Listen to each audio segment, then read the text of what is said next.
नमस्कार, मी संस्कृती आणि आपण पाहत आहात नवा मराठा। यंदा मान्सूनने अपेक्षेपेक्षा 8 दिवस आधी म्हणजे 24 मे रोजी केरळमध्ये प्रवेश केलाय। हवामान विभागानुसार गेल्या 16 वर्षातील ही सर्वात लवकर सुरुवात आहे।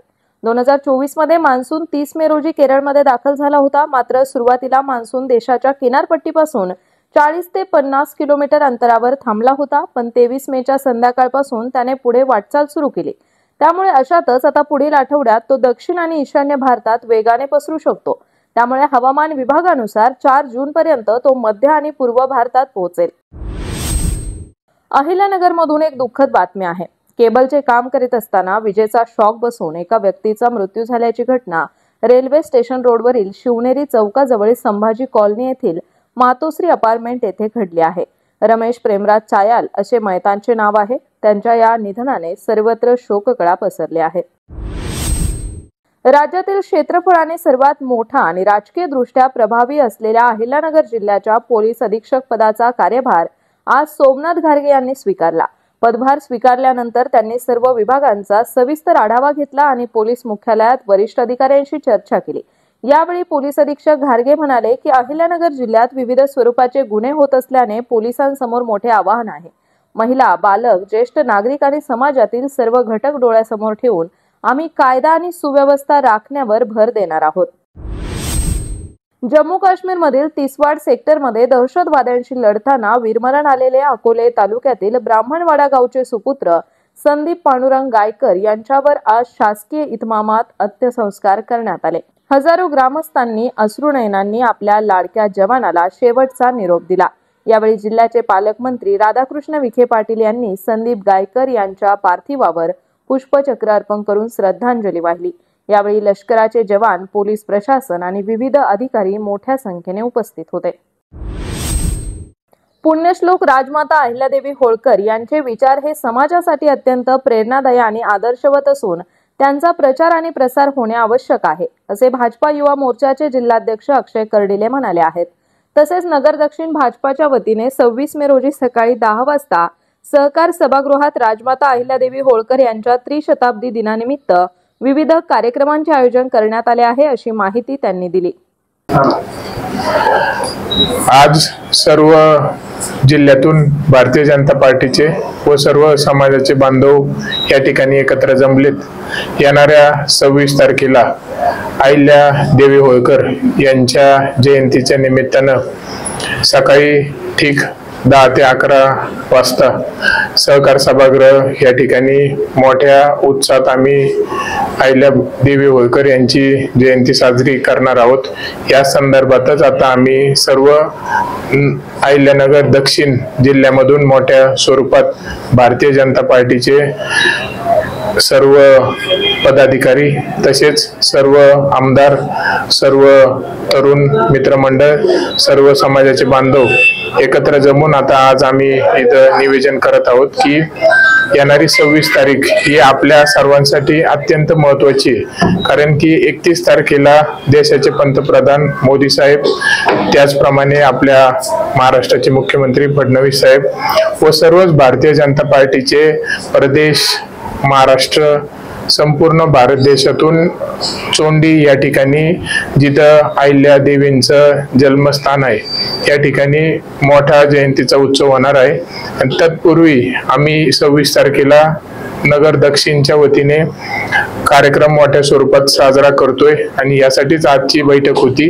बैठकीमध्ये सगळ्या गोष्टी अत्यंत चांगल्या पद्धतीने प्रत्येकाने आपापलं म्हणणं मांडलं, कारण की आपल्या सर्वांसाठी अत्यंत महत्त्वाचा दिवस आहे। कारण की अहिल्या देवी यांचं जन्मस्थान हे आपल्या अहिल्यानगर दक्षिण मध्ये झालेलं आहे आणि केंद्र व राज्य सरकारने आपल्याला आपल्या जे अनेक वर्षांचा प्रत्येकाच्या मनामध्ये प्रश्न होता तो खरं म्हणजे मिटवला आणि सगळे आनंदित केलेत।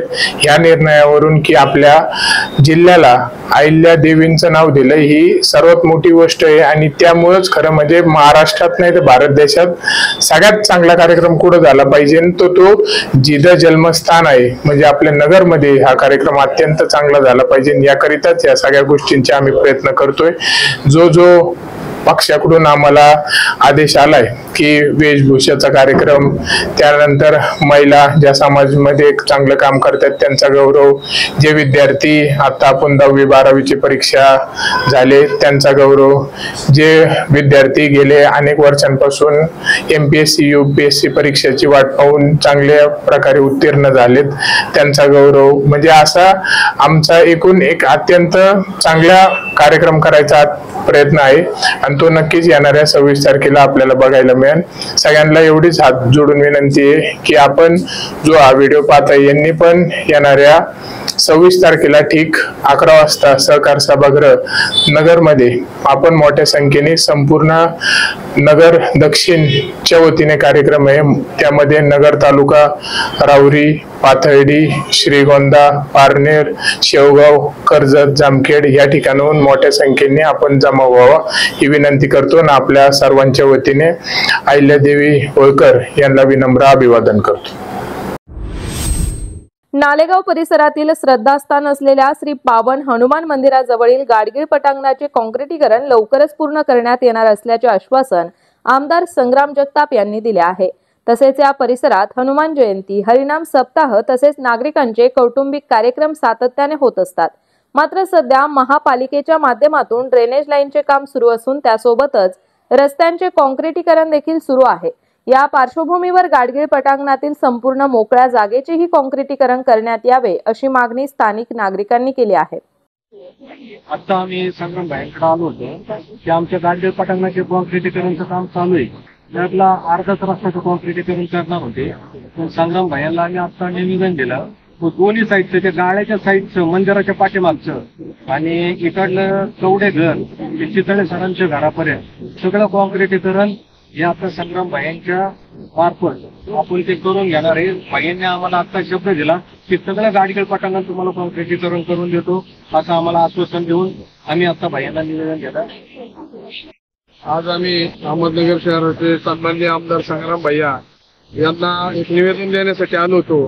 हे निवेदन या अर्थाने दिलेलं आहे की सध्या रस्त्याचं काम अतिशय जबरदस्त असं चालू आहे नालेगाव परिसरामध्ये, परंतु गाडगीळ पटांगण येथे रस्त्याचं मंजूर जे काम आहे त्याच्या व्यतिरिक्त दोन्ही बाजूला पाणी साठत असल्याने त्या ठिकाणी रोगराई पसरण्याचा धोका, मच्छर होण्याचा धोका आहे आणि म्हणून ते संपूर्ण गाडगीळ पटांगण काँक्रिटीकरण करावं असं निवेदन आम्ही आज सन्माननीय आमदार महोदयांना दिले। आजपर्यंत दिलेला शब्द आमदारांनी नेहमीच पूर्ण केलेला आहे आणि आम्हाला त्यांच्यावर विश्वास असल्यामुळेच आज आम्ही त्यांना या ठिकाणी या कामासाठी साकडे घातलं आणि त्यांनी देखील सांगितलं की या रस्त्याबरोबरच तुमचं गाडगीळ पटांगण पूर्ण लेवलमध्ये तुम्हाला व्यवस्थित करून मिळेल। संग्राम भाईंच्या मनापासून आम्ही आभार व्यक्त करतो। धन्यवाद। अहिल्यानगर शासकीय वैद्यकीय शहरात महाविद्यालयाच्या उभारणीसाठी राज्य सरकारने 485 कोटी रुपयांच्या खर्चास मान्यता देण्यात आली आहे।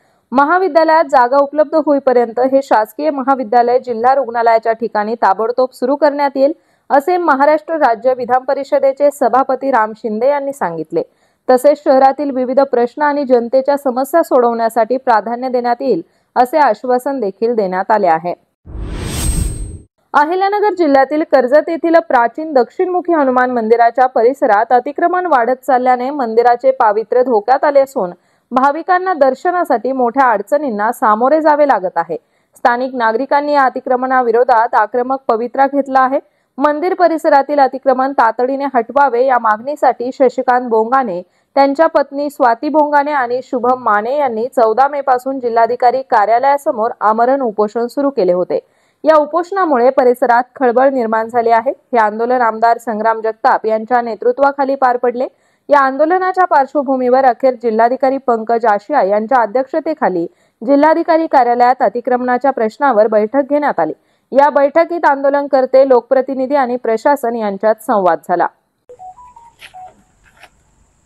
कर्जत शहरामध्ये गेल्या काही दिवसांपूर्वीच तिथं रास्ता रोको आंदोलन लोकशाही मार्गाने करण्यात आलं होतं। त्याचं कारण देखील आपल्या सर्वच कर्जतकर मंडळींना किंवा आमच्या अहिल्यानगर जिल्हावासियांना ज्ञात आहे की तिथं एक हनुमान मंदिर आहे आणि त्याच्यावरती काही लोकांनी तिथं अतिक्रमण केलं आणि मंदिरामध्ये कुठेतरी आमच्या माता भगिनी आल्या नाही पाहिजेत अशा प्रकार त्यांचा उद्देश होता आणि त्या दृष्टिकोनातून सातत्याने त्यांनी मंदिरापर्यंत हळूहळू पुढे येऊन अतिक्रमण वाढवण्याचा प्रयत्न केला आणि अतिक्रमण वाढल्यानंतर निश्चितच तिथं ती वेगळ्या विचाराची मंडळी, जिहादी वृत्तीची मंडळी, तिथं काही जनावरं कापण्याचा प्रकार असेल, तिथं मंदिराच्या परिसरामध्ये काहीतरी आपल्या भावना दुखवतील अशा प्रकारे काहीतरी कृत्य करण्याचा प्रयत्न सातत्याने ही मंडळी होत होता.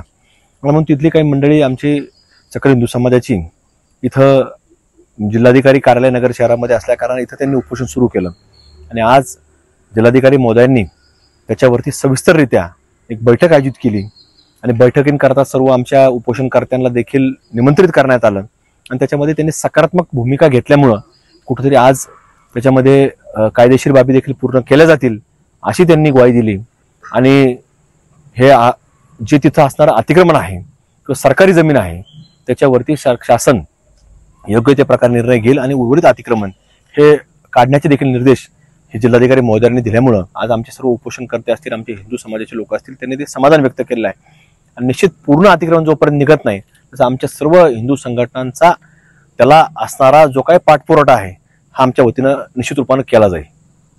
शशिकांत दत्तात्रय बोंगाने, राहणार पटवून, तालुका कर्जत, जिल्हा अहिल्यानगर. जे आज जे उपोषण आम्ही सोडलं आहे 14 तारखेपासून जे चालू केलं होतं उपोषण, त्याला आज 10 दिवस झाले. पण आज कलेक्टरच्या जे मीटिंग झाली त्या मीटिंग जो हे दिले स्टे ऑर्डर ते सोडून बाकी अतिक्रमण ते आहेत असे त्यांनी ऑर्डर कलेक्टर स्वतः केली आणि तेही काढणार आहेत. बेसवर आम्ही आपल्या उपोषण उपोषणाला मी स्वाती गोंगाने आणि आम्ही 3 जण उपोषणाला बसलो. अहिल्यानगर जिल्ह्याचे नामकरण पुण्यश्लोक अहिल्यादेवी होळकर यांच्या नावावरून अहिल्यानगर करण्यात आल्याने जिल्ह्यात अभिमानाचे वातावरण आहे. याच गौरवपूर्ण पार्श्वभूमीवर विचार भारती आणि जनसेवा फाउंडेशनच्या वतीने अहिल्यादेवींच्या विचारांचा प्रसार करण्यासाठी विविध उपक्रमांचे आयोजन करण्यात आले आहे. या उपक्रमांतर्गत घेण्यात आलेल्या राज्यस्तरीय वक्तृत्व स्पर्धेच्या अंतिम फेरीचे उद्घाटन नुकतेच पार पडले. यावेळी अहिल्यादेवींचे विचार आणि कार्य आत्मसात करून त्यावर वाटचाल करणे हे प्रत्येकाचे कर्तव्य आहे. त्यांच्या जीवन कार्याचा आदर्श आजच्या पिढीने घ्यावा असे सांस्कृतिक महोत्सवाच्या स्वागताध्यक्षा धनश्री विखे यांनी सांगितले. अहमदनगर महाविद्यालय अहिल्यानगर आणि महाराष्ट्र राज्य उच्च आणि तंत्र शिक्षण विभाग आणि महाराष्ट्र माहिती तंत्रज्ञान सहाय्यता केंद्र कोल्हापूर यांच्यात सामंजस्य करार करण्यात आलाय. या करारावर महाविद्यालयाचे प्राचार्य डॉक्टर नोएल पारगे यांनी महाराष्ट्र माहिती तंत्रज्ञान सहाय्यता केंद्राचे अध्यक्ष यशवंत शितोळे यांनी स्वाक्षऱ्या केल्या आहेत. छत्रपती शिवाजी महाराज आणि छत्रपती संभाजी महाराज यांच्या राज्यातील गडकोटांचे संवर्धन आणि स्वच्छता मोहिमेअंतर्गत 25 मे रोजी पुणे जिल्ह्यातील रायरेश्वर किल्ल्यावर स्वच्छता आणि संवर्धन मोहीम राबवण्यात येणार आहे. खासदार निलेश लंके यांच्या संकल्पनेतील या मोहिमेतील हा 3रा किल्ला असून त्यासाठी स्वयंसेवक आज सायंकाळी किल्ल्याकडे प्रस्थान करणार आहेत. नुकत्याच झालेल्या संचालक मंडळाच्या सभेमध्ये अहिल्यानगर शहरातील कापड बाजार लगत असलेल्या इमारत कंपनी लिमिटेडच्या चेअरमनपदी रवींद्र नटवरदास गुजराथी यांची बिनविरोध निवड करण्यात आली. नव्या शैक्षणिक धोरणानुसार विद्यार्थ्यांमध्ये कौशल्य विकास वाढवण्यासाठी अप्रेंटिसशिप एम्बेडेड डिग्री प्रोग्राम ही नवी संकल्पना सावित्रीबाई फुले पुणे विद्यापीठ अंमलात आणत आहे. ही संकल्पना अहिल्यानगरमध्ये राबवण्यासाठी पुणे विद्यापीठ आणि उद्योजकांची बैठक पार पडली. त्यामुळे आता अहिल्यानगरमध्ये देखील नवीन धोरण सुरू होणार आहे. अहिल्यानगर जिल्ह्यातील शिर्डी येथे एका सराफ व्यापाऱ्याचे तब्बल 2.5 कोटींचे सोन्याचे दागिने चोरीला गेले होते. गुजरातमधील बनासकांठा जिल्ह्यातील व्यापारी विजयसिंग खिशी हे सराफ व्यवसायाच्या कामासाठी शिर्डी येथे आले असताना त्यांचाच ड्रायव्हर सुरेश कुमार भुरसिंग राजपुरोहित याने त्यांची 3.26 कोटींची रोकड आणि दागिने घेऊन पोबारा केला. या घटनेनंतर शिर्डी पोलीस ठाण्यात चोरीचा गुन्हा दाखल करण्यात आला होता. मात्र त्यानंतर 23 मे रोजी आरोपीचा भाऊ रमेश कुमार राजपुरोहित स्थानिक गुन्हे शाखेत हजर झाला आणि 2687 ग्रॅम वजनाचे सोन्याचे दागिने पोलिसांकडे सुपूर्द केले. तर पाहुयात या संदर्भात सविस्तर व्हिडिओ. दिनांक 13 मे रोजी एक घटना घडलेली होती. शिर्डी या ठिकाणी एक व्यापारी आलेला होता. तो आणि त्याचा ड्रायव्हर एका साई सुनीता या हॉटेलमध्ये थांबलेले होते आणि तिथं थांबलेले असताना त्यांच्याकडं जे एक सोन्याचं पार्सल होतं ते जवळजवळ 3,26 लाख रुपयाचं सोनं होतं. तर ते त्याची चोरी झालेली होती. त्यानंतर स्थानिक गुन्हे शाखेचे एक पोलीस इन्स्पेक्टर आणि त्यांची टीम इमिडिएटली त्यांनी तपास सुरू केला आणि त्यांना लक्षात आलं की जो आरोपी आहे तर तो पुण्याला गेलेला आहे. तिथून पुढं मग तो राजस्थानच्या दिशेने गेलेला आहे आणि मग टीम जेव्हा राजस्थानला बारमेर या ठिकाणी पोहोचली तेव्हा लक्षात आलं की आरोपी तिथं आलेला आहे आणि तो तिथून परत पळून गेलेला आहे. जेव्हा पोलिसांनी त्या आरोपीच्या नातेवाईकांना आणखी विचारणा केली तेव्हा लक्षात आलं की जो मुद्देमाल आहे तर त्यांनी त्या ठिकाणी त्याच्या भावाकडे घरी ठेवलेला आहे. तर या गुन्ह्यातला जो मुद्देमाल आहे जो 3,26 लाख रुपयाचे जे सोनं होता त्यापैकी 2,50 लाख रुपयाचं जे सोन्याचा मुद्देमाल जो आहे तर तो रिकवर झालेला आहे. म्हणजे जवळजवळ 2,687 ग्रॅम म्हणजे जवळजवळ 2.5 किलो सोनं जे आहे हे या टीमनं रिकवर केलेलं आहे. आरोपीचा शोध घेत आहोत आणि पुढचा जो उर्वरित मुद्देमाल आहे तर तो त्याचा आम्ही शोध घेत आहोत. धन्यवाद. अहिल्यानगर जिल्ह्यात शासकीय वैद्यकीय महाविद्यालय व्हावे यासाठी संसदेचे लक्ष वेधणाऱ्या खासदार निलेश लंके यांच्या पाठपुराव्याला मोठे यश आले असून राज्य शासनाच्या 23 मे रोजीच्या शासन निर्णयानुसार निधी मंजूर झाला असून या महाविद्यालयास पुण्यश्लोक अहिल्यादेवी होळकर यांचे नाव देण्यात येणार आहे. या महाविद्यालयासाठी नगरजवळ उपलब्ध असणाऱ्या जागांचा तपशील आता खासदार लंके यांनी प्रशासनाला दिला आहे.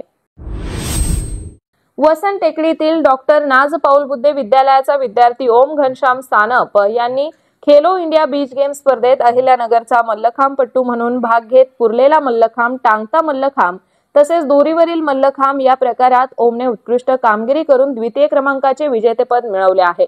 त्यामुळे त्याचे सर्व स्तरातून कौतुक होत आहे.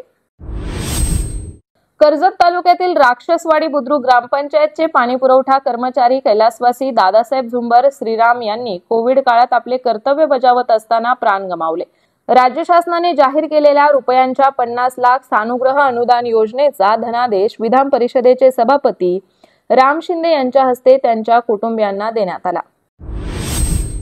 अहिल्यानगर येथील विळदघाट येथील डॉक्टर विठ्ठलराव विखे पाटील अभियांत्रिकी महाविद्यालयातील ट्रेनिंग अँड प्लेसमेंट विभागामार्फत मेकॅनिकल इंजिनियर विभागातील विद्यार्थ्यांकरता करिअर घडवण्याच्या दृष्टीने एकूण 7 कंपन्यांद्वारे चतुर्थ वर्ष मेकॅनिकल इंजिनियर विद्यार्थ्यांच्या मुलाखती घेण्यात आल्या.